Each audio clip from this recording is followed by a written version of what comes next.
प्रभू परमेश्वराच्या नावाला मान महिमा आणि गौरव असो. आजच्या या यूट्यूब चॅनलवरील भक्तीमध्ये आपल्या सर्वांचं परत प्रेमपूर्वक स्वागत आहे. मला आशा आहे की आपण सर्वजण बरे आहात. परिस्थिती परत झपाट्याने बदलत आहे आणि आणखी येणाऱ्या दिवसांमध्ये कशी स्थिती असेल आम्हाला ठाऊक नाही, पण परमेश्वराने यूट्यूब चॅनलवरील हे माध्यम आपल्याला दिलेलं आहे. येथपर्यंत आपलं हे चॅनल परमेश्वराने आणि ही भक्ती आशीर्वादित परमेश्वराने केलेली आहे. अनेक लोकांना परमेश्वराने आशीर्वादित केले आहे, म्हणून आपल्या सर्वांचे मी खूप आभार मानतो आपण दिलेल्या प्रतिसादाबद्दल आणि जो सहभाग दर रविवारी आपण देता त्याबद्दल मी आपल्या सर्वांचे आभार मानतो आणि देवाची पण स्तुती करतो. आज परत प्रभूचरणी लीन नम्र होऊया आणि आजची भक्तीसुद्धा परमेश्वर आपल्या सर्वांसाठी एक आशीर्वादाचा अनुभव केल्याशिवाय राहणार नाही. आजच्या गीताच्या द्वारे, भजनाच्या द्वारे, वचनाच्या द्वारे, प्रार्थनेच्या द्वारे देव आपल्याशी बोलणार आहे. चला तर त्याच्या चरणी आपण लीन आणि नम्र होऊया आणि समर्पित होऊया. आपण प्रार्थना करू. जिवंत प्रभू परमेश्वरा, खूप तुझे आभार मानतो. आज ही संधी तू आम्हाला दिली. या चॅनलमध्ये, या भक्तीमध्ये आम्हाला तू जोडलेला आहेस. आम्ही तुझे आभार मानतो प्रभू. ज्या ज्या ठिकाणी आम्ही सर्वजण आहोत त्या ठिकाणी आज तू आम्हाला आशीर्वादित कर. तुझ्या वचनाने आम्हाला तू भर, तुझ्या आरोग्याने तू आम्हाला भर, तुझ्या प्रकाशाने आम्हाला भर. तुझ्या हाती आम्ही समर्पित होतो. ही प्रार्थना प्रभू येशू ख्रिस्त याच्या नावाने केली म्हणून तू ऐक. आमेन. मंडळी, आज एक स्तोत्र आपल्या समोर आपण ठेवूया. आज स्तोत्र संहिता 119 यातील 9व्या वचनापासून तर 24वे वचन आपण यावेळेस वाचणार आहोत. पूर्ण 119 जे स्तोत्र आहे ते देवाच्या वचनाबद्दलचं आहे आणि आजचं वचन सुद्धा त्यावर आपण ऐकणार आहोत आणि म्हणून आज हे स्तोत्र मी निवडलेलं आहे. आपल्या समोर आपण ठेवू आणि सर्व मिळून स्तोत्र 119 वचन 9 ते 24 पर्यंत आपण वाचूया. तरुण आपला वर्तनक्रम कशाने शुद्ध राखेल? तुझ्या वचनानुसार राखण्याने. अगदी मनापासून मी तुझा शोध केला. तुझ्या आज्ञांपासून मला बहकू देऊ नकोस. मी तुझ्या विरुद्ध पाप करू नये म्हणून मी आपल्या मुखात तुझे वचन जपून ठेवले आहे. हे परमेश्वरा, तू धन्य आहेस. तुझे नियम मला शिकव. मी आपल्या मुखाने तुझ्या तोंडच्या सर्व निर्णयांचे निवेदन करतो. तुझ्या निर्बंधाचा मार्ग हीच माझी धनसंपदा असे मानून मी अत्यानंद करतो. मी तुझ्या विधीचे मनन करील. तुझ्या मार्गाकडे लक्ष देईन. मी तुझ्या नियमांनी आनंदित होईन. मी तुझे वचन विसरावयाचा नाही. आपल्या दासाला औदार्य दाखव, म्हणजे मी जिवंत राहून तुझे वचन पाळेन. तू माझे नेत्र उघड, म्हणजे तुझ्या नियमशास्त्रातील अद्भुत गोष्टी माझ्या दृष्टीस पडतील. मी या जगात केवळ उपरा आहे. तुझ्या आज्ञा माझ्यापासून गुप्त ठेवू नकोस. तुझ्या निर्णयांची सर्वदा उत्कंठा धरल्यामुळे माझा जीव कासावीस झाला आहे. गरिष्ठांना तू धमकावितोस. तुझ्या आज्ञांपासून बहकणारे शापित आहे. निंदा व तिरस्कार माझ्यापासून दूर कर, कारण मी तुझे निर्बंध पाळतो. अधिपतीही बसून आपसात माझ्या विरुद्ध बोलतात, पण तुझा दास तुझ्या नियमांचे मनन करतो. तुझे निर्बंध मला आनंददायी आहेत, ते माझे मंत्री आहेत.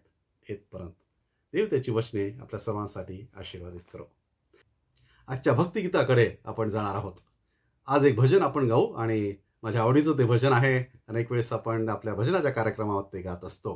त्याचे बोल आहे, प्रभू तव नाम सुवंदित गावे, मर्त्य पतित मी वंदुनी तुझला, मी चिरकाल जगावे. प्रभू तव नाम सुवंदित गावे. चला तर ज्या ज्या ठिकाणी आपण आहोत त्या त्या ठिकाणावरून या भजनामध्ये आपण सामील होऊया.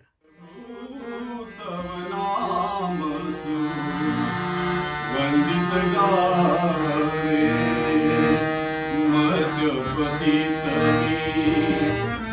वंदुनी तुझला, मी चिरकाल जगावे,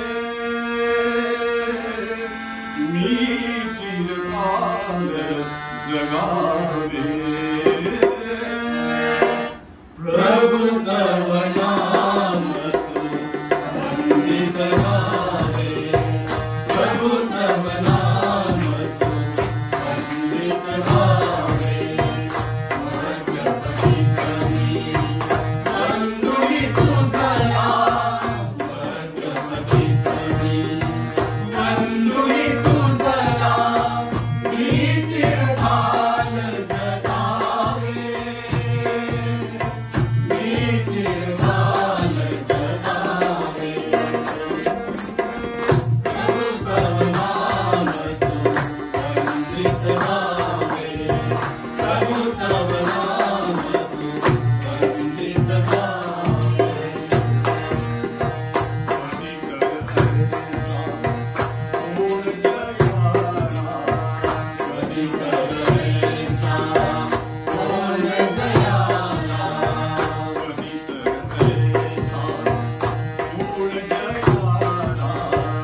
मी चिरकाल जगावे प्रभू तव नाम सुवंदित गावे.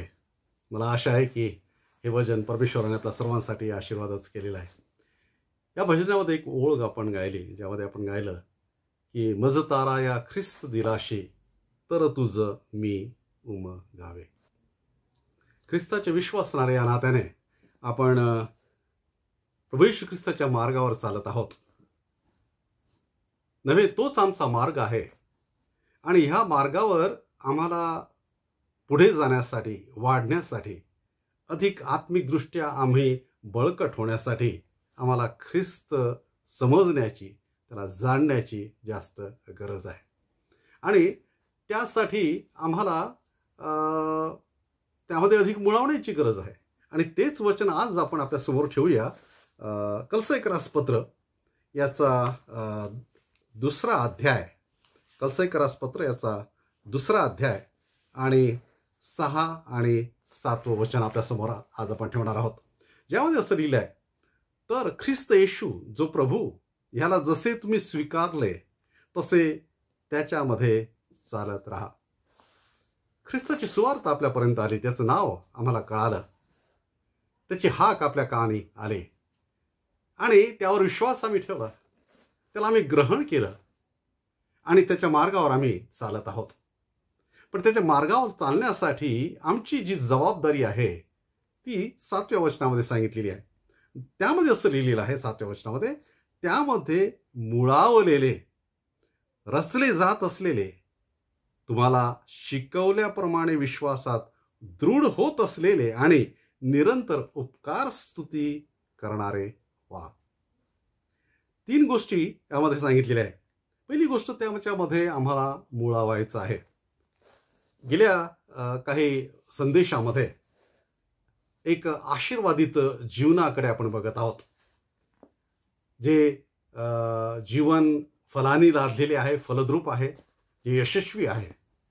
आणि स्तोत्र 1 त्याचप्रमाणे इर्मायाच्या 17व्या अध्यायामध्ये त्याचं वर्णन आपण वाचलेलं आहे.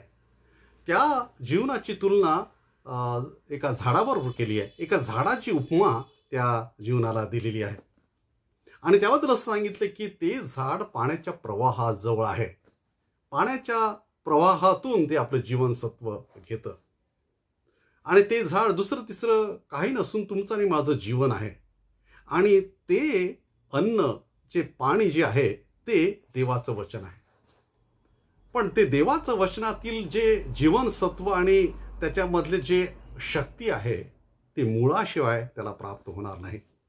आणि म्हणून मुळावणं महत्वाचं आहे. तेच या वचनामध्ये आपण वाचतो आणि त्यामध्ये असं म्हटलेलं आहे, त्याच्यावर मुळावलेले आणि त्यामध्ये रचले जात असलेले आमच्या जीवनामध्ये.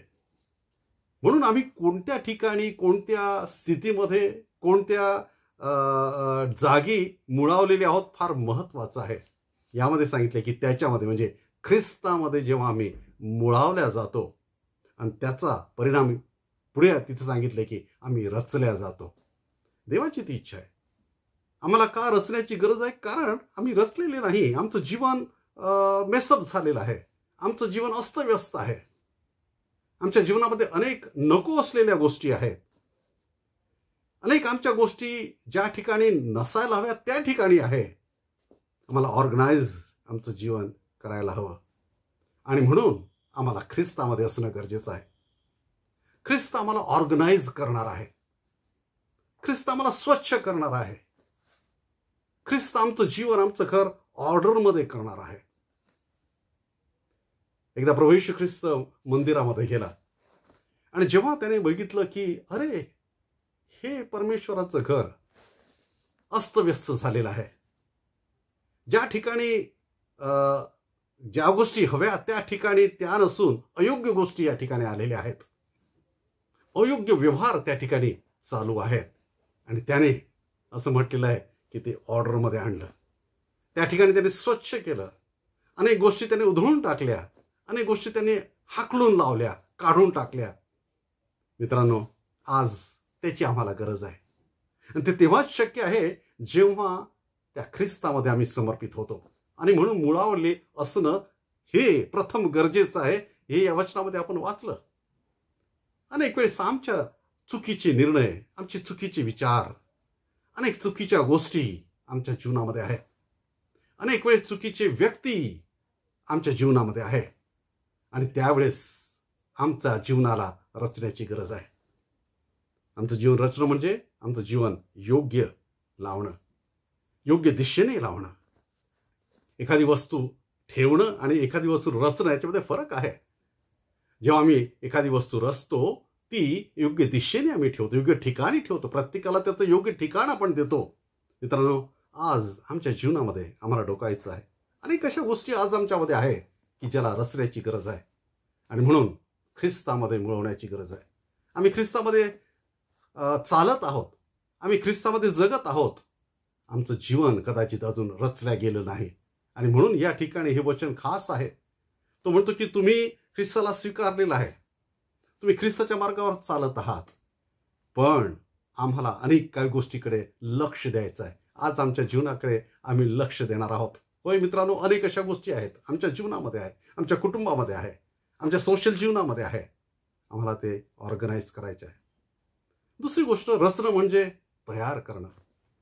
जेव्हा एखादी गोष्ट रचल्या जाते तेव्हा काहीतरी त्याच्यामध्ये उद्देश असतो, काहीतरी साधायचं असतं, त्यातून काहीतरी गोष्ट घडवायची असते, तेव्हा ती रचल्या जाते. मित्रांनो, आज देवाची इच्छा आहे, आज आम्हाला त्याला घडवायचं आहे. त्याचा उद्देश आमच्या प्रत्येकाच्या जीवनासाठी आहे आणि तो तेव्हाच शक्य होईल जेव्हा आम्ही त्याला समर्पित होतो. आणि जेव्हा मी त्याच्या हातात समर्पित होतो, जी काही आमची स्थिती आहे, जे काही आमचं जीवन आहे, जे काही मेसअप झालेलं आहे, जो काही गोंधळ त्याच्यातून उडालेला आहे, त्या सर्व गोष्टी तो नीट करतो. कारण तो नीट करणार आहे, तो रचणार आहे, तो आम्हाला ऑर्गनाइज करणार आहे. यावेळेस मला एक वचन आठवतं. स्तोत्र 118 मध्ये एक सुंदर वचन आहे, आपल्या सर्वांच्या परिचयाचं आहे. स्तोत्र 118 आणि त्यामध्ये आपण वाचतो 22 वचन. यामध्ये असं लिहिलेलं आहे, बांधणाऱ्यांनी नापसंत केलेला दगड कोण शिला झाला. बांधणाऱ्यांनी नापसंत केलेला दगड. हा दगड म्हणजे आमचं जीवन आहे. हा फक्त दगडच नाही, इथंच म्हटलेलं तो नापसंत केलेला आहे. मित्रांनो, अनेक वेळेस अशा स्थितीतून आपण गेलेलो आहोत. रिजेक्शन, अपयश, नापसंत केलेले, रिजेक्ट केलेले, अनेक वेळेस धिक्कारलेले, टाकलेले. अनेक वेळेस आमच्या जीवनाबद्दल अनेक लोकांनी असं म्हटलं असेल की काहीच नाही, हा काहीच करू शकत नाही. तो आहे नापसंत केलेला दगड. आणि जेव्हा इथं असं म्हटलेलं आहे, तोच नापसंत केलेला दगड त्या परमेश्वराच्या हातामध्ये येतो. पुढे असं म्हटलेलं आहे, तो कोण शिला झाला. त्या नापसंत केलेल्या दगडाला त्याने दगड बनवलं आणि फक्त दगडच बनवलं नाही, त्या परमेश्वराने त्याचा कोण शिला झाला. हे आहे ते रचणं, हे आहे ते ट्रान्सफॉर्मेशन.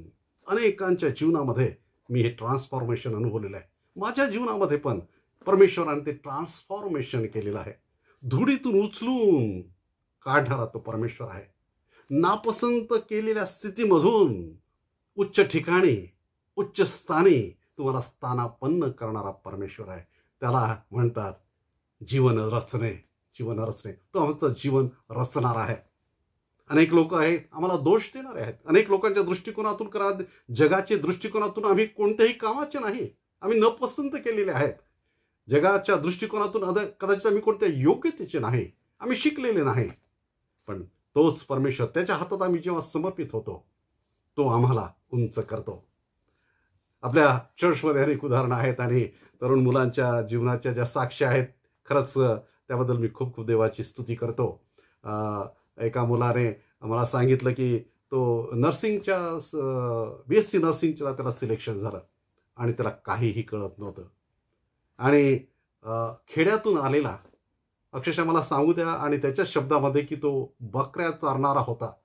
12वी पर्यंत तो बकऱ्या चारायचा. तशा स्थितीतून जे हॉस्पिटलच्या BSc नर्सिंगला जेव्हा त्याला ॲडमिशन मिळालं, सगळ्या त्याचे टीचर्स जे होते, सगळे जे प्रोफेसर होते, त्या सगळ्यांचं म्हणणं हेच होतं की तू करू शकणार नाही, तुला जमणार नाही, तुला शक्यच नाही. नापसंत केलेला धोंडा. मित्रांनो, हा तरुण आज त्याने BSc कंप्लीट करून हॉस्पिटलमध्ये नर्सिंगचं काम करतो. हे कसं शक्य आहे? नक्कीच आमच्या शक्तीच्या पलीकडची गोष्ट आहे. आम्ही हे करू शकत नाही. आमच्या जीवनाचं ही जी रचना आहे, हे रचना आहे, हे आमच्या शक्तीच्या पलीकडे, आमच्या कल्पनेच्या पलीकडे आहे. परमेश्वरच ते करू शकतो आणि त्यानेच ते केलं. आणि म्हणून पुढचं जे वचन आहे, या स्तोत्रसंहिता 118तील 23वं वचन, त्याचं रहस्य त्या ठिकाणी सांगितलं की कसं ते शक्य झालेलं आहे. एक नापसंत केलेला, एक धिकारलेला, एक टाकलेला असा जो धोंडा आहे, जो जगाच्या दृष्टिकोनातून कुठल्याच कामाचा नाही, तो कोनशिला झाला. हे कसं शक्य झालं? 23व्या वचनामध्ये त्याचं उत्तर आहे. फार महत्वाचं आहे, फार महत्वाचं आहे ते. आणि तिथं असं म्हटलेलं आहे, ही परमेश्वराची करणी आहे, ही आमच्या दृष्टीने अद्भुत आहे. परमेश्वराची करणी आहे मित्रांनो. परमेश्वराची करणी म्हणजे जेव्हा त्याच्या करामध्ये, त्याच्या हातामध्ये तो धोंडा गेला. मित्रांनो, आज आम्ही जर रिजेक्टेड असं आमच्या जीवनामध्ये आम्ही समजत असू, जर आम्ही टाकलेले आहोत, आम्ही जर अपयशी आहोत, आम्ही जर जीवनाच्या यशापासून वंचित आहोत, दूर आहोत, मित्रांनो, ख्रिस्ताला समर्पित व्हा. तो तुमचं जीवन रचणार आहे. तो पाडून टाकणारा नाही, तो तुम्हाला मागे टाकणारा नाही, तो तुम्हाला रिजेक्ट करणारा नाही. तो तर म्हणतो तुम्ही सर्वजण जितके काही तुम्ही आहात, जसे काही तुम्ही आहात, ज्या स्थितीमध्ये तुम्ही आहात, तो म्हणतो तुम्ही सर्व मजकडे या. तो घडवणार आहे, तो मला रचणार आहे. आणि जेव्हा आम्ही त्याच्या हातात जातो, जेव्हा तो आम्हाला घडवतो, मित्रांनो, एक महान कार्य आमच्या जीवनाच्या द्वारे घडून आणतो. आम्हाला तो उपयोगी बनवतो. माहीत आहे, जेव्हा कोनशिला असतो, तो फक्त एका भिंतीचा फक्त भाग नसतो, त्याला एक जबाबदारी असते. कोनशिला हा महत्वाचा दगड भिंतीमध्ये किंवा बांधकामामध्ये असतो. तो भिंतीला सौंदर्य देतो, तो भिंतीला डायरेक्शन देतो, तो इतर दगडांना डायरेक्शन देतो. मित्रांनो, जेव्हा परमेश्वर आम्हाला घडवतो, तो आम्हाला कोनशिला बनवतो, तो आम्हाला उपयोगी बनवतो, इतरांच्यासाठी उपयोगी बनवतो. आज आम्ही रचल्या जात आहोत काय? परत एफेसकरास पत्र याचा 2रा अध्याय आणि 20 आणि 21 आणि 22 वचन, फार सुंदर वचन आहेत. प्रेषित व संदेष्टे ह्या पायावर तुम्ही रचलेले आहात. स्वतः ख्रिस्त येशू मुख्य कोनशिला आहे. त्याच्यामध्ये संबंध इमारत जोडून रचली असता प्रभूच्या ठाई वाढत वाढत पवित्र मंदिर होते. प्रभूच्या ठाई तुम्ही आत्म्याच्या द्वारे देवाच्या वस्तीसाठी एकत्र रचले जात आहात. होय, देवाची इच्छा आहे तुम्ही कोनशिला व्हावं. देवाची इच्छा आहे की तुमचं जीवन देवाचं मंदिर व्हावं. वा, टाकलेले, धिकारलेले, नाकारलेले, अपात्र, पण जेव्हा तो रचतो आम्हाला, आमच्याद्वारे देवाचं मंदिर उभे राहतं. आमचं जीवन देवाचं मंदिर होतं. देवाचं मंदिर म्हणजे ज्या ठिकाणी देवाची वस्ती आहे. देवाचं मंदिर म्हणजे या ठिकाणी देवाची सेवा आहे. देवाचं मंदिर म्हणजे ज्या ठिकाणी देवाची भक्ती आहे मित्रांनो. आणि म्हणून पुढे त्या ठिकाणी आपण वाचलं, पहिले जे वचन आपण वाचलं, कलसेकरास पत्र 2 अध्याय आणि 7वं वचन, त्यामध्ये मुळावलेले रचलेले जात असलेले, तुम्हाला शिकवल्याप्रमाणे विश्वासात दृढ होत असलेले आणि निरंतर उपकार स्तुती करणारे व्हा. होय, हेच तर आहे देवाचं मंदिर. देवाचं मंदिर रचल्या जात आहे. कसं? देवाच्या हाताच्या द्वारे, त्याच्या करणीच्या द्वारे. ते अद्भुत आहे. आणि देवाचं मंदिर त्यातून तयार होत आहे. जे मंदिर ज्याच्यामध्ये देवाची सेवा आहे, ज्याच्यामध्ये देवाची सेवा अखंड आहे. आणि म्हणून इथंच म्हटलेलं आहे की निरंतर उपकार स्तुती करणारे जीवन तो बनवतो. केव्हा? जेव्हा आम्ही त्याच्यामध्ये मुळावल्या जातो. मुळावणं फार गरजेचं आहे. जेव्हा आम्ही त्याच्यामध्ये मुळवल्या जातो, तो आमचा ताबा घेतो, तो आम्हाला रचतो, तो आम्हाला घडवतो. घडवणं म्हणजे काय? नको असलेल्या गोष्टी काढून टाकणं. आम्हाला रचतो, आम्हाला तयार करतो, आमच्या जीवनामध्ये एक उद्देश देतो, आमच्या जीवनामध्ये एक सेवा देतो, आमच्या जीवनामध्ये एक मिशन देतो, आमचं जीवन उपयोगी बनवतो, आमच्या जीवनाद्वारे अनेक लोकांना आशीर्वादित करतो. ते आहे देवाचं मंदिर. आणि म्हणून देवाचं वचन सांगतं की तुमचं जीवन हे देवाचं मंदिर आहे. केव्हा ते शक्य होईल मित्रांनो? जेव्हा परमेश्वर रचतो आम्हाला, तेव्हा ते शक्य आहे. आमच्या शक्तीच्या ते पलीकडे आहे. म्हणून ते अद्भुत आहे. ते देवाची करणी आहे. आज आम्ही परमेश्वराच्या हातात समर्पित होऊया. आणखी एक गोष्ट या ठिकाणी सांगितलेली आहे की तुम्ही शिकवल्याप्रमाणे विश्वासात दृढ असलेले व्हा. विश्वासात दृढ व्हा. जेव्हा आम्ही मुळावल्या जातो तेव्हाच तो दृढपणा आम्हाला येतो. मुळावल्याशिवाय झाड दृढ होऊ शकत नाही, मजबूत होऊ शकत नाही. दृढ होणं म्हणजे स्थिर होणं. दृढ होणं म्हणजे बळकट होणं. झाडाला जर फलद्रूप व्हायचं असेल तर प्रथम त्याला उभं राहावं लागेल, त्याला टिकावं लागेल, त्याला बळकट व्हावं लागेल. का बरं? कारण ज्या परिस्थितीमध्ये आम्ही आहोत, ज्या वातावरणामध्ये आम्ही आहोत, ती प्रतिकूल आहे. अनेक वादळामध्ये, अनेक वाऱ्यांमध्ये हे झाड उभं आहे. आम्हाला टिकायचं आहे. आणि म्हणून मुळावल्याशिवाय आम्ही टिकू शकत नाही. जे इर्मयाच्या पुस्तकामध्ये आपण झाड बघितलं आणि वाचलं ना, ते परत एकदा वाचू म्हणजे आपलं लक्षात येईल. या झाडाबद्दलच सांगितलं आहे की इर्मयाचं पुस्तक याचा 17वा अध्याय आणि 7 आणि 8 वचन. इथे असं लिहिलेलं आहे की जो पुरुष परमेश्वरावर भाव ठेवतो, ज्याचा भाव विषय परमेश्वर आहे, तो धन्य. पुढे असं लिहिलंय, तो जलाशयाजवळ लावलेल्या वृक्षासारखा होईल. तो आपली मुळे नदी किनारी पसरेल. उन्हाची झळई येते तो भिणार नाही. त्याची पाने हिरवीगार राहतील. अवर्षणाच्या वर्षी त्याला चिंता पडणार नाही. तो फळ देण्याचे सोडणार नाही. त्या ठिकाणी फळं आहेत, त्या ठिकाणी हिरवीगार पानं आहेत, त्या ठिकाणी जलाशय आहे, त्या ठिकाणी नदी आहे. पण त्याचबरोबर त्या ठिकाणी उन्हाची झळई पण आहे, त्या ठिकाणी अवर्षण पण आहे, त्या ठिकाणी भीती पण आहे, त्या ठिकाणी चिंता पण आहे. हे आजच्या स्थितीचं चित्र आहे मित्रांनो. आणि अशा स्थितीमध्ये हे झाड त्या ठिकाणी उभं आहे. आणि ते उभं तेव्हाच आहे जेव्हा ते मुळावलेलं आहे. आम्ही सुद्धा आमच्या जीवनामध्ये सध्याची ज्या स्थिती आहे अशा स्थितीमध्ये वेढलेले आहोत. अतिशय अस्थिर अशी स्थिती, अनपेक्षित अशा घटना यांनी आम्ही वेढलेल्या आहोत. अनेक प्रकारचं शुष्क गोष्टी आमच्या सभोवती आहेत. अनेक प्रकारचे भिन्न आणि अयोग्य मतप्रवाहामध्ये आम्ही वेढलेले आहोत. अनेक प्रकारचे बदल झपाट्याने घडत आहेत. अनेक संस्था, सामाजिक संस्था असतील, कौटुंबिक संस्था असतील, ढासळून जात आहेत.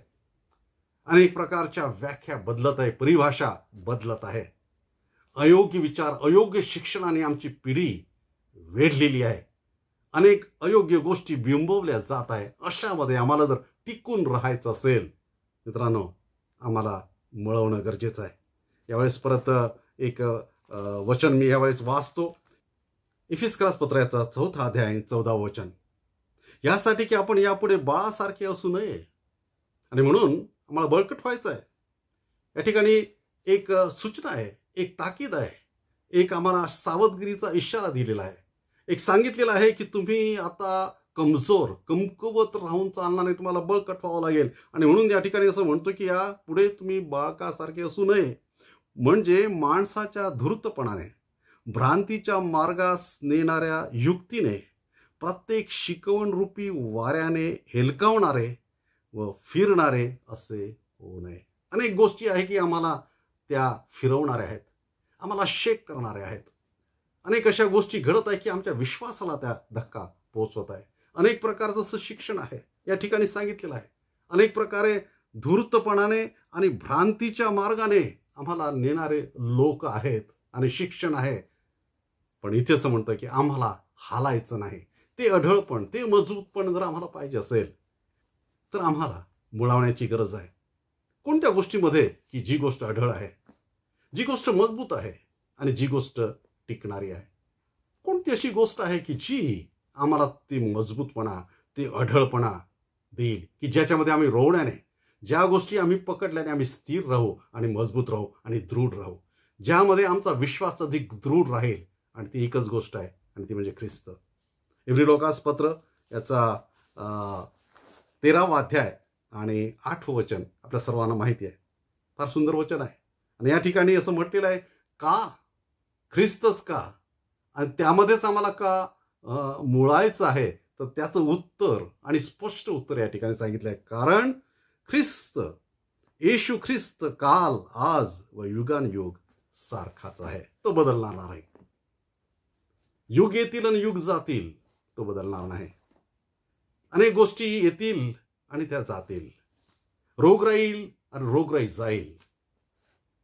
अनेक प्रकारचे सामाजिक बदल होतील, शैक्षणिक बदल होतील, सगळ्या गोष्टी बदलून जातील. तो मात्र सारखाच आहे. आणि जेव्हा आम्ही त्याच्यामध्ये मुळावल्या जातो तेव्हाच खऱ्या अर्थाने आम्ही दृढ होतो. आणि म्हणून तो आणि त्याची वचने हेच आमच्यासाठी योग्य ठिकाण आहे की ज्यामध्येच आम्ही मुळवल्याने स्थिर राहू शकतो. लूका वर्तमानामध्ये प्रभू येशू ख्रिस्त त्याच्या वचनाबद्दल काय म्हणतो? लूका वर्तमानाचा 21वा अध्याय आणि 33वा वचन. तो म्हणतो की आकाश आणि पृथ्वी नाहीशी होतील, परंतु माझी वचने मुळीच नाहीशी होणार नाही. का ख्रिस्तामध्ये आणि त्याच्या वचनामध्ये आम्हाला मुळायचं आहे, का त्याच्यामध्ये आम्हाला समर्पित व्हायचं आहे, समरूप व्हायचं आहे. ते यासाठी कारण तो टिकणार आहे, तो अढळ आहे, तो मजबूत आहे. आणि म्हणून जेव्हा आम्ही त्यामध्ये मुळावल्या जातो, आणि म्हणून कलसेकरात पत्राच्या 2ऱ्या अध्यायातील जे वचन आपण वाचलं की ज्यामध्ये त्याच्यामध्ये मुळावलेले, रचले जात असलेले आणि तुम्हा शिकवल्याप्रमाणे विश्वासात दृढ असलेले, वा, जेव्हा ख्रिस्तामध्ये आणि त्याच्या वचनामध्ये आम्ही मुळावल्या जातो, आम्ही आमच्या जीवनामध्ये रचल्या जातो, आमच्या जीवनामध्ये आम्ही अधिक दृढ होतो विश्वासामध्ये, आमच्या जीवनामध्ये आम्ही अधिक फलद्रूप होतो.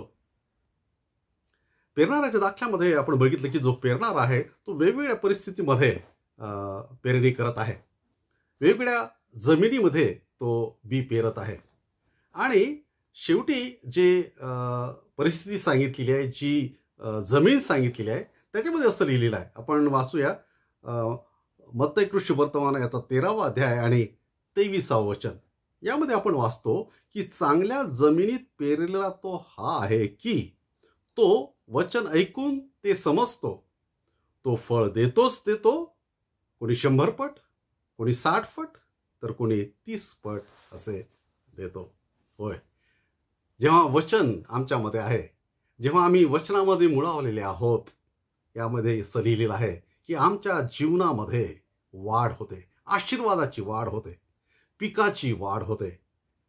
आणि या ठिकाणी असं म्हटलं की कोणी 100 पट, कोणी 60 पट आणि कोणी 30 पट असे देतो. देवाचं वचन त्यासाठी आम्हाला गरजेचं आहे. आणि म्हणून देवाच्या वचनाशिवाय आम्ही आमच्या जीवनामध्ये मजबूत होऊ शकत नाही. देवाच्या वचनाशिवाय आम्ही आमच्या जीवनामध्ये वाढू शकत नाही, फलद्रूप होऊ शकत नाही. देवाच्या वचनाशिवाय आमचं जीवन रचल्या जाऊ शकत नाही. पण आज आणखी एक महत्त्वाची गोष्ट या वचनाच्या द्वारे मी सांगू इच्छितो. एक गोष्ट या ठिकाणी म्हटली ती फार महत्त्वाची आहे आणि आज आपण ते बघणार आहोत थोडक्यामध्ये. इथं असं म्हटलं आहे की तो वचन ऐकून ते समजतो. फक्त वचन ऐकणारा नाही, तो समजणार आहे. जो 100 पट, 60 पट आणि 30 पट फळ देणारा जो आहे ना, तो वचन फक्त ऐकणारा नाही, तो समजणारा आहे. ते फार महत्वाचं आहे. देवाच्या वचनामध्ये मुळावणं म्हणजे जेव्हा आम्ही त्या वचनातील जो संदेश आहे, जे मार्गदर्शन आहे, जी शक्ती आहे, जे आत्मिक बळ आहे, जे जीवनसत्व, आत्मिक जीवनसत्व आहे, ते आम्ही त्यातून काढून घेतो, त्यातून आम्ही शोषून घेतो, तेव्हा त्याला समजणं असं म्हणतात. नाहीतर फक्त आम्ही वाचू शकतो. वाचणं वेगळं. आमच्या बुद्धीच्या द्वारे, आमच्या आकलन शक्तीच्या द्वारे, आमच्या समजच्या द्वारे, आमच्या शक्तीच्या द्वारे, आमच्या क्षमतेच्या द्वारे आम्ही वाचन करतो. मित्रांनो, त्याने आमच्या जीवनामध्ये आम्ही फलद्रूप होऊ शकत नाही. देवाचं वचन ऐकणं किंवा वाचणं आणि ते समजणं. आम्ही कसं देवाचं वचन समजणार? आणि देवाचं वचन समजणं म्हणजे काय? देवाचं वचन समजणं म्हणजे त्या वचनातून माझ्यासाठी आज काय संदेश आहे. देवाचं वचन समजणं म्हणजे की आज देवाचं वचन माझ्याशी काय बोलते आहे, काय सांगू इच्छिते. देवाचं वचन म्हणजे आज माझ्या पावलासाठी कोणता प्रकाश त्यामध्ये आहे. ते आहे देवाचं वचन समजणे. कसं मला ते समजेल? कसा मी तो प्रकाश, कसा तो संदेश, कसा तो आशीर्वाद, कसा तो बोध, कसा तो विचार परमेश्वराचा मी समजू शकतो? प्रभू येशू ख्रिस्ताने फार सुंदर त्याचं स्पष्टीकरण दिलेलं आहे. योहानकृत शुभवर्तमान याचा 14वा अध्याय जो आहे, त्यामध्ये जे 26वा वचन आहे फार महत्वाचं आहे. देवाचं वचन फक्त एक पुस्तक किंवा एक वाङ्मय, एक कथा किंवा एक गोष्ट म्हणून फक्त आपल्या समोर परमेश्वराने दिली नाही आहे. तसं असतं तर फक्त आपल्या बुद्धीने, आपल्या नेत्रांनी, आपल्या कानांनी आपण ती ग्रहण केली असती आणि तेवढ्यापुरतीच ती मर्यादित राहिली असती. देवाचं वचन देताना एक पॅकेज म्हणून परमेश्वराने आम्हाला दिलेलं आहे. त्याबरोबर आणखी एक गोष्ट आम्हाला परमेश्वराने त्यासोबत दिलेली आहे. ती फार महत्वाची आहे आणि तीच या वचनामध्ये प्रभू येशू ख्रिस्ताने सांगितलेलं आहे. काय म्हणतो प्रभू येशू ख्रिस्त? योहानकृत शुभवर्तमान याचा 14वा अध्याय 26व्या वचनामध्ये तो म्हणतो, तरी ज्याला पिता माझ्या नावाने पाठवेल तो कैवारी म्हणजे पवित्र आत्मा तुम्हाला सर्व काही शिकवेल आणि ज्या गोष्टी मी तुम्हाला सांगितल्या त्या सर्वांची तुम्हाला आठवण करून देईल. देवाचं वचन. होय, देवाचं वचन तेव्हाच आम्ही समजू शकतो जेव्हा पवित्र आत्मा आमच्या सोबत आहे. मित्रांनो, जेव्हा पवित्र आत्मा आम्हाला स्पष्ट करून सांगतो. नाही, आम्ही वाचन करू शकतो, आम्ही ऐकू शकतो, आम्ही बोलू शकतो, पण समजणं तेव्हाच शक्य आहे जेव्हा पवित्र आत्म्याचं शिक्षण त्याबरोबर आम्हाला प्राप्त झालेलं आहे. आणि म्हणून मी आपल्या सर्वांना आव्हान करेल. अनेक वेळेस अनेक लोकांचा अनुभव आहे, अनेक लोकांचं म्हणणं असं आहे की आम्ही बायबल वाचतो पण त्याचा जो परिणाम आमच्या जीवनात व्हायला हवा तो आम्ही प्राप्त करू शकत नाही, अनुभवू शकत नाही. मित्रांनो, कदाचित फक्त आम्ही आमच्या नेत्राने वाचत आहोत, कदाचित फक्त आमच्या बुद्धीने, कदाचित आमच्या फक्त शैक्षणिक बॅकग्राऊंडने, फक्त एक ज्ञानवृद्धी म्हणून आम्ही ते वाचत आहोत. तर मग फक्त हे पुस्तक राहील, हे फक्त एक अक्षर राहतील. मित्रांनो, त्यामध्ये देवाचं वचनाचा जो परिणाम आहे तो आम्ही साधू शकत नाही. त्याला, देवाच्या वचनाला आणि ते समजण्यासाठी आम्हाला पवित्र आत्म्याचीच गरज आहे. आणि म्हणून चांगल्या मातीत पेरणाऱ्याबद्दल असं म्हटलंय, ते वचन ऐकतो आणि ते समजतो. कसं शक्य आहे ते? आमच्या बुद्धीने तर कधीच शक्य नाही, माझ्या क्षमतेने ते शक्य नाही. देवाचं वचन मला समजणं, त्यातील बोध समजणं, त्यातील शिक्षण समजणं. पवित्र आत्मा त्यासाठीच आहे. आणि म्हणून पवित्र आत्मा आम्हाला आमच्या वचन समजण्यासाठी मार्गदर्शक आहे. तो आम्हाला शिकवणार आहे. इथं असं म्हटलेलं आहे की तो आम्हाला आठवण पण करून देणार आहे. इथं मला फार आवडतं. तो आम्हाला आठवण करून देणार आहे, कारण माझी स्मरणशक्ती फार कमी आहे, फार कमी माझ्या लक्षात राहतं आणि फार मला कमी आठवतं. पण तोच पवित्र आत्मा आहे, योग्य वेळी योग्य गोष्ट माझ्यासमोर आणतो. ते त्याचं काम आहे, त्यासाठी तो आम्हाला दिलेला आहे. मित्रांनो, आणि म्हणून मी म्हटलंय की हे देवाचं वचन हे एक पॅकेज आहे, पवित्र आत्म्यासहित ते आम्हाला प्राप्त झालेलं आहे. आणि त्यासहितच आम्हाला ते वाचायचं आहे आणि तेव्हाच ते आम्हाला समजेल. आणि म्हणून असं म्हणतात की पवित्र शास्त्र एकमेव असं पुस्तक आहे की जेव्हा आपण वाचतो त्याचा लेखक सुद्धा त्या ठिकाणी उपस्थित असतो. फार गरजेचं आहे. होय, जेव्हा लिहिणाराच आमच्या सोबत आहे, मला असं वाटतं कुठलीच अस्पष्टता त्यामध्ये राहणार नाही. आणि आनंदाची गोष्ट अशी की तो सदैव आमच्या सोबत आहे. याच अध्यायामध्ये 14व्या अध्यायातील 16व्या वचनामध्ये असं प्रभू येशू ख्रिस्त म्हणतो, मी पित्याला विनंती करीन, मग तो तुम्हाला दुसरा कैवारी म्हणजे सत्याचा आत्मा देईन, अशासाठी की त्याने तुमच्या बरोबर सदैव, इथं असं म्हटलेलं आहे, सदा सर्वदा राहावे. तो सदैव आमच्या बरोबर आहे. कोणत्याही परिस्थितीमध्ये तुम्ही वचन आठवा, पवित्र आत्मा तुमच्या बरोबर आहे. त्या वचनाचा बोध तुम्हाला देईल. त्या वचनातून मिळणारा प्रकाश तुमच्यासाठी तो प्रगट करेल. ते त्याचं कार्य आहे. तो तुमच्यासाठी त्यातील जो आशीर्वाद आहे तो तुम्हाला काढून देईल. देवाचं वचन आपण कसं वाचत आहोत? देवाचं वचन आमच्यासाठी अन्न आणि पाणी आहे. आमच्या वाढीसाठी, आमच्या मजबूतीसाठी आणि आमच्या फलद्रूप होण्यासाठी आम्हाला त्याची गरज आहे. पण त्याचा परिणाम आमच्यावर तेव्हाच होईल जेव्हा पवित्र आत्म्याच्या मार्गदर्शनाने ते आम्ही समजून घेतो. आज याच्यावर आपण विचार करूया. फार सुंदर वचनं देवाने आज आपल्यासमोर ठेवलेली आहे. देवाच्या वचनात अधिक आपण मुळावल्या जाऊया. जेव्हा ख्रिस्तामध्ये, त्याच्या वचनामध्ये, पवित्र शास्त्रामध्ये आम्ही मुळावल्या जातो, त्यामध्ये रमल्या जातो, परमेश्वर आमचं जीवन ऑर्गनाईज करतो. तो आम्हाला रचतो, तो आम्हाला तयार करतो, तो आम्हाला उपयोगी करतो. जेव्हा पवित्र आत्म्याच्या मार्गदर्शनाने हे वचन याच्या मुळाशी आम्ही जातो, आम्ही फलद्रूप होतो. 100 पट, 60 पट आणि 30 पट परमेश्वर आम्हाला आशीर्वादित करतो. देवाची ती इच्छा आहे. येणाऱ्या दिवसात ही वचनं पवित्र आत्म्याच्या सहाय्याने, त्याच्या मार्गदर्शनाने समजून घेण्याचा आपण प्रयत्न करूया. नक्कीच ह्या वचनातील असलेला आशीर्वाद आणि त्याचा अनुभव परमेश्वर आपल्याला दिल्याशिवाय राहणार नाही. देव आपल्याला आशीर्वादित करो. देवाची स्तुती असो सुंदरशा देवाच्या वचनाबद्दल. आणि येणाऱ्या दिवसात ही वचनं आपल्या जीवनामध्ये आपण लागू करण्याचा प्रयत्न करूया. आजच्या भक्तीतील प्रार्थनेकडे आपण वळूया आणि देवाची स्तुती करू. कारण अनेक प्रार्थनेचं उत्तर परमेश्वराने आम्हाला दिलेलं आहे, त्याचं सहाय्य आम्हाला प्राप्त झालेलं आहे. आपण प्रार्थनेमध्ये होतो आपले ब्रदर प्रवीण यांच्या वडिलांच्यासाठी, त्यांच्या शस्त्रक्रियेसाठी, आणि देवाने त्यांची शस्त्रक्रिया यशस्वी केली, त्याबद्दल देवाची स्तुती ती कळवत आहे. यापुढे सुद्धा परमेश्वराने त्याचं आरोग्य त्यांना देवो म्हणून आपण प्रार्थनेमध्ये राहूया. आपण प्रार्थनेमध्ये होतो मुर्तुजासाठी आणि त्याच्या कामासाठी, आणि ते कळवतात की त्यांचा परतीचा प्रवास परमेश्वराने सुरक्षित केलेला आहे आणि त्यांना सुद्धा परमेश्वराने यापुढे सुद्धा सुखी निरोगी ठेवो, आणि त्यांच्यासाठी सुद्धा आपण प्रार्थना करणार आहोत.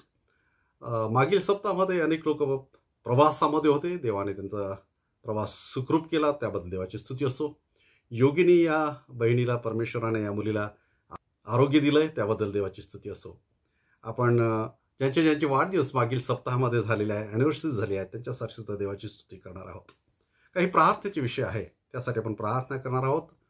आरोन या बाळासाठी आपण प्रार्थनेमध्ये होतो आणि त्यांना परमेश्वराने आरोग्य दिलेलं आहे, आणि यापुढे सुद्धा परमेश्वराने त्याच्या आरोग्यात त्याला ठेवा म्हणून आपण त्यासाठी प्रार्थना करूया. सिस्टर निशा, त्यांच्या भावासाठी आपण प्रार्थनेमध्ये होतो, त्यांना आरोग्याची गरज आहे. खडताडे परिवारासाठी आपण प्रार्थनेमध्ये होतो, त्यांना परमेश्वराने जबाब दिलेला आहे, आणि यापुढे सुद्धा परमेश्वराने त्यांना आशीर्वादित ठेवावं म्हणून त्यांच्यासाठी आपण प्रार्थना करूया. सिस्टर पाडू यांची एक छोटीशी शस्त्रक्रिया आहे, त्यांना सहाय्याची गरज आहे, आपण त्याच्यासाठी प्रार्थना करू. सिस्टर भोगले यांच्यासाठी सुद्धा, त्यांच्या आरोग्यासाठी आणि त्यांच्या परिवारासाठी सुद्धा आपण प्रार्थना करू. आपल्या मंडळीतील सर्व जे परिवार आहेत त्यांच्यासाठी आपण आठवण करणार आहोत. अनेक आमच्या परिवारांच्या गरजा आहेत, त्यांच्या समस्या आहेत, त्या सर्व परमेश्वरासमोर आपण मांडत असतो, आणि त्याचप्रमाणे आमच्या सर्व परिवाराच्या आत्मिक उन्नतीसाठी सुद्धा परमेश्वराचं सहाय्य आपण मागू. सर्व आपले तरुण मुलं मुली त्यांच्या अभ्यासासाठी, काहींच्या परीक्षा आहे, कॉम्पिटेटिव्ह एक्झाम्स आहेत, परमेश्वराने त्यांना त्यांच्या सर्व जॉबच्यासाठी सर्व मार्ग मोकळे करावे, त्यासाठी आपण नेहमी त्याच्यासाठी प्रार्थना करत असतो. आपल्या देशासाठी आपली प्रार्थना आहे. परत कठीण अशी परिस्थिती बदलत आहे, आणि येणारे दिवस कसे असतील आम्हाला ठाऊक नाही. जो नवीन व्हेरियंट आहे आणि त्यामुळे काय परिस्थिती उद्भवेल, पण प्रभूचरणी आपण लीन होऊया. आपल्या देशाला, आपल्या देशबांधवांना आणि विशेष करून आपले जर परत जे मेडिकलचे स्टाफ आहेत त्या सर्वांना आपण परमेश्वराचं संरक्षण आणि त्याची दया, त्याची कृपा आणि त्याचं आरोग्य आपण मागणार आहोत. चला तर आपण प्रभूचरणी लीन नंबर होऊया. सर्व प्रार्थना प्रभूचरणी आपण सादर करूया. आपण प्रार्थना करू. जिवंत प्रभू परमेश्वर, आम्ही खूप तुझे आभार मानतो, कारण आम्ही प्रार्थनेमध्ये होतो. तू ऐकणारा परमेश्वर आहे आणि देवा आमच्या प्रार्थनेला उत्तर देणारा तू परमेश्वर आहे. त्याचे अनुभव आम्हाला तू दिले. तुझी स्तुती करतो देवा, कारण आम्ही आमचे बंधू वळवी, प्रवीणचे वडील यांच्यासाठी प्रार्थनेमध्ये होतो आणि त्यांची शस्त्रक्रिया तू यशस्वी केलेली आहे. आम्ही प्रार्थना करतो देवा, योगिनीसाठी, ह्या मुलीसाठी तिला तू आरोग्य दिलेलं आहे. त्या सर्व बंधनातून तिला मुक्त केलं, त्याबद्दल आम्ही तुझे आभार मानतो. आम्ही तुझी स्तुती करतो देवा. अनेक आमचे मुलं प्रवासामध्ये होते, आमचे बंधू भगिनी प्रवासामध्ये होते, त्यांचा प्रवास तू सुखरूप केला. मृत्यूसाठी विशेष करून आम्ही तुझी स्तुती करतो. त्याचा लांबचा प्रवास होता, त्याच्या कामात तू मदत केलीस आणि परत त्याला सुखरूप घरी आणलं, त्याबद्दल आम्ही मृत्यूसाठी तुझी स्तुती करतो. आणि यापुढे सुद्धा लागणार आरोग्य आणि सर्व प्रकारची सहाय्यता त्याला तू पुरव, अशी नम्र प्रार्थना आम्ही करतो. देवा आम्ही विशेष तुझी स्तुती करतो, ज्या ज्या बंधू आणि भगिनींना तू वाढदिवस मागील सप्ताहामध्ये दिला, ॲनिव्हर्सरीज दिल्या, त्यांच्यासाठी देवा तुझं सहाय्य मागतो. येणारं वर्ष त्यांचं तुझ्या हाती समर्पित करतो. सर्व प्रकारचं संरक्षण आणि आरोग्य त्यांना तू पुरव, ही प्रार्थना आम्ही त्यांच्यासाठी करतो. प्रभू आमच्या प्रार्थना आहे परत आरोन ह्या बालकासाठी, त्याला तू आरोग्य देत आहे, तुझी स्तुती करतो. यापुढे संपूर्ण आरोग्य तुझं संरक्षण त्याला तू दे. आमच्या सिस्टर निशा यांच्या भावांच्यासाठी आमची प्रार्थना आहे. प्रभुदेवा तुझं आरोग्य आणि लागणार सर्व प्रकारचं सहाय्य त्यांना तू पुरव. सिस्टर पाडवी यांची जी शस्त्रक्रिया होणार आहे, प्रभू आमची प्रार्थना आहे देवा, सर्व ती यशस्वी होऊ दे. आम्ही तुझी स्तुती करतो देवा. खडताळे परिवार यांच्यासाठी आम्ही प्रार्थनेमध्ये होतो, त्यांना तू जॉब दिला आणि परत देवा त्यांना तू परिवार यांना त्यांना येणाऱ्या दिवसांमध्ये विशेष तू आशीर्वादित कर, अशी प्रार्थनाच आम्ही करतो. देवा आज आमची परत प्रार्थना आहे सिस्टर भोगले यांच्यासाठी. देवा कृपा करून सहाय्य त्यांना तू कर. सर्व प्रकारचे त्यांच्या सर्व जे काही त्रास त्यांना आहे त्यातून बाहेर काढ, अशी प्रार्थनाच आम्ही करतो देवा. प्रभू आज आम्ही संपूर्ण परिवाराला तुझ्या हातामध्ये समर्पित करतो. कृपा करून देवा त्याचं सहाय्य करता हो, त्यांना लागणार सर्व प्रकारचं आरोग्य तू पुरव, अशी प्रार्थनाच आम्ही करतो. देवा आज आम्ही सर्व आमचे जे कुटुंब आहे त्यांच्यासाठी प्रार्थना मागतो. वेगळ्या ठिकाणावरून आमच्या चॅनलशी आज जोडल्या गेलेल्या आहेत त्या सर्वांसाठी, त्या सर्व परिवारांच्यासाठी, सर्व बंधू भगिनींसाठी आमची प्रार्थना आहे. आणि आज जर कोणाला सहाय्याची गरज आहे, आरोग्याची गरज आहे, कोणीतरी दुःखी आहे, कष्टी आहे, कुणाला तरी प्रभू देवा बंधनातून मुक्ततेची गरज आहे, आज मी प्रार्थना करतो देवा या क्षणाला देवा कृपा करून तुझा स्पर्श त्यांना तू कर आणि त्यांच्या सर्व समस्येतून त्यांना दूर कर. तेव्हा आज विशेष करून प्रार्थना करतो की आमच्या देशासाठी जी कोविडची स्थिती निर्माण झालेली आहे आणि देवा आम्हाला ठाऊक नाही येणारे दिवस कसे असतील आमच्या देशासाठी, आमच्या प्रिय लोकांच्यासाठी, पण देवा तुझं सहाय्य, तुझं आरोग्य आणि तुझं संरक्षण आम्ही मागत आहोत. प्रभू आज आम्ही प्रार्थना करतो आमचे सर्व जे वैद्यकीय क्षेत्रामध्ये आमचे बंधू भगिनी काम करत आहेत, येणारे दिवस देवा नक्कीच त्यांच्यासाठी चॅलेंजिंग आहे. तू त्यांचं संरक्षण करता हो आणि सर्वांना तू प्रभू देवा सांभाळ, अशी प्रार्थना आम्ही करतो. परत देवा हे सर्व येणारे दिवस तू तुझ्या नियंत्रणामध्ये ठेव, आमच्या देशाला सुद्धा विशेष तुझं आरोग्य लाभू दे, अशी प्रार्थना आम्ही करत आहोत. देवा परत देवा आज आम्ही खूप तुझे आभार मानतो, कारण नेहमी दर रविवारी तू आमचं सहाय्य करता झालेला आहे. तेव्हा असंच यापुढेही आमच्या या चर्चच्या ह्या यूट्यूब चॅनलला तू आशीर्वादित कर. अनेकांना देवा त्याद्वारे तुझं वचन कळू दे, तुझं कार्य होऊ दे, अशी प्रार्थनाच आम्ही करत आहोत. सर्वमान महिमानी गौरव तुला देतो देवा. ही प्रार्थना प्रभू येशू ख्रिस्त याच्या नावाने केली म्हणून तो ऐक. आमेन. प्रभूने शिकवलेली प्रार्थना आपण यावेळेस म्हणूया. हे आमच्या स्वर्गातील बापा, तुझे नाव पवित्र मानले जाव, तुझे राज्य येव, जसे स्वर्गात तसे पृथ्वीवरही तुझ्या इच्छेप्रमाणे हो. आमची रोजची भाकर आज आम्हास दे, आणि जसे आम्ही आमच्या न्यायास ऋण सोडले आहे तसेच तू आमच्या आम्हास सोड, आणि आम्हास परीक्षेत नकोस तर आम्हास सर्व वाईटापासून सोडू, कारण की राज्य, सामर्थ्य आणि गौरव ही सर्व काळ तुझीच आहे. आमेन. आता देवाची प्रीती, प्रभू येशू ख्रिस्ताची कृपा आणि पवित्र आत्म्याची सहभागिता आम्हा सर्वांबरोबर प्रभू येशू ख्रिस्त पुनरुप येईपर्यंत आणि सदा सर्व काळ असो. आमेन. देवाची स्तुती असो. आणि परत आपल्या सर्वांचे खूप आभार मानतो. मंडळी पुढचा रविवारी आम्ही योजलेला आहे की आपल्या माहीम या ठिकाणच्या हॉलमध्ये होईल, पण आम्ही सांगू शकत नाही कारण येणाऱ्या दिवसामध्ये कशी परिस्थिती निर्माण होईल, पण त्याप्रमाणे सूचना आपल्या सर्वांना देण्यात येईल. पण ऑफलाईन भक्ती जरी असेल तरी आपली ही जी यूट्यूब चॅनलवरचं जी भक्ती आहे ती मात्र नियमित असेल आणि पुढच्या रविवारी पण असेल. त्यामुळे येणाऱ्या रविवारीसुद्धा आपण या चॅनलवर परत भेटणार आहोत. आपल्या काही गरजा असतील, आपल्या काही विनंत्या असतील, आपले काही विषय असतील तर जरूर आम्हाला कळवा, आपले अभिप्राय कळवा. आणि नक्कीच आम्ही गुरुवारी किंवा शुक्रवारी आमचा प्रार्थनेचा गट जो आहे तो नियमित गुगल मीटवर जमत असतो आणि त्यामध्ये आपल्या सर्व गरजांसाठी प्रार्थना करण्यात येतात. आणि कृपा करून आपल्या जे गरज असेल जरूर पाठवा. आपण एकमेकांसाठी सतत प्रार्थनेमध्ये राहूया. आपण स्वतः आपली काळजी घ्या. येणाऱ्या दिवसांमध्ये जे काही शासकीय नियम आहेत त्यांचे आपण पालन करूया आणि प्रभूमध्ये सुद्धा वाढूया. येणारा आठवडा परमेश्वर आपल्या सर्वांना सुरक्षित ठेवो. देव तुम्हाला आशीर्वादित करो. शालोम.